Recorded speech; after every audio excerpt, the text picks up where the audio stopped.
నా సినిమా పరిశ్రమ.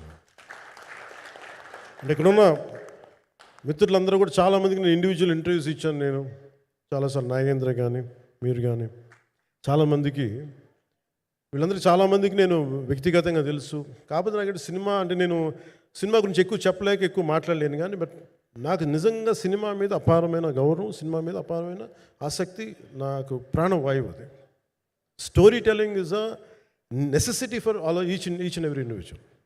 So cinema అది మనకు కల్పిస్తుంది, సినిమా మనకి అలాంటి. కానీ ఈ సినిమా ప్రత్యేకించి చాలా ఛాలెంజింగ్ సర్కమ్స్టాన్సెస్లో, చాలా ఒడిదుడుకుల్లో, యాడ్వర్స్ కండిషన్స్లో కూడా మనస్ఫూర్తిగా దీన్ని ముందుకు తీసుకెళ్ళి, ఆర్థిక ఇబ్బందులు ఎన్ని వచ్చినా కానీ, అంటే నాకు పొలిటికల్గా పేరు ఉండొచ్చు, దేశవ్యాప్తంగా నేను తెలిసి ఉండొచ్చేమో, కానీ సినిమా పరంగా వచ్చేటప్పుడు నేను చాలా హీరోస్తో కంపేర్ చేస్తే వెరీ వాళ్ళందరికంటే చాలా తక్కువ నేను.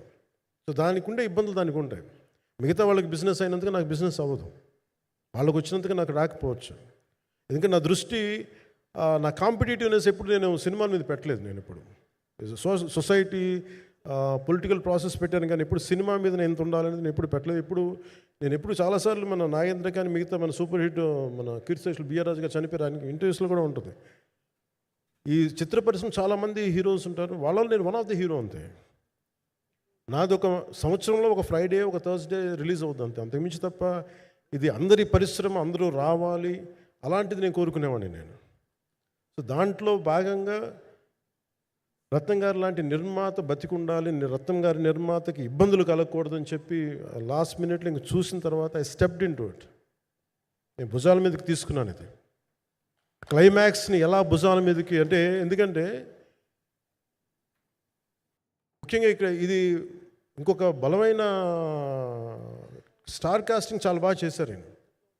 ముఖ్యంగా బాబీ డియోల్ గారిని అంటే ఈరోజు చూస్తుంటే నాకు అదే అనిపించింది. ఈరోజు మన ప్రెస్ మీట్ కూడా నేను వచ్చాను. అందరూ ఎంత బిజీగా ఉన్నారని కొన్ని రాత్రుల నుంచి నిద్రలేదు.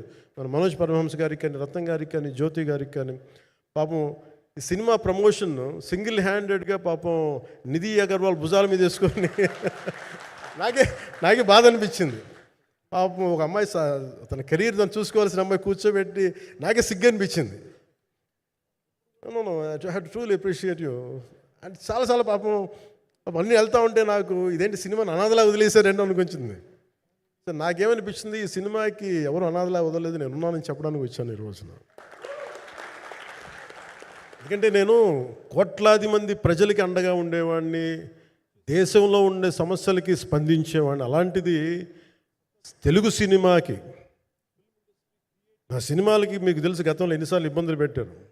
అదే మన ప్రభుత్వం అక్కడికి రాగానే వెంటనే సాధారణంగా హృదయ కవాటాలు తెరిచి మరి ఆహ్వానించాం. ఏమీ కృతజ్ఞత కూడా ఆశించలేదు. అంత చిత్ర పరిశ్రమను అంత గుండెల్లోకి తీసుకుంటాం. అలాగే దీనికి సంబంధించి అలాంటిది నా సినిమాని నేను ఎందుకు వదిలేస్తాను?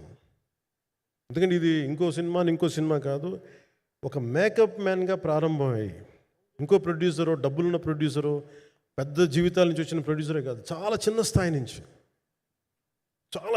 ఒక మేకప్ మ్యాన్ స్థాయి నుంచి బాయ్గా స్టార్ట్, అంటే చిన్నపాటి అసిస్టెంట్గా స్టార్ట్ అయ్యి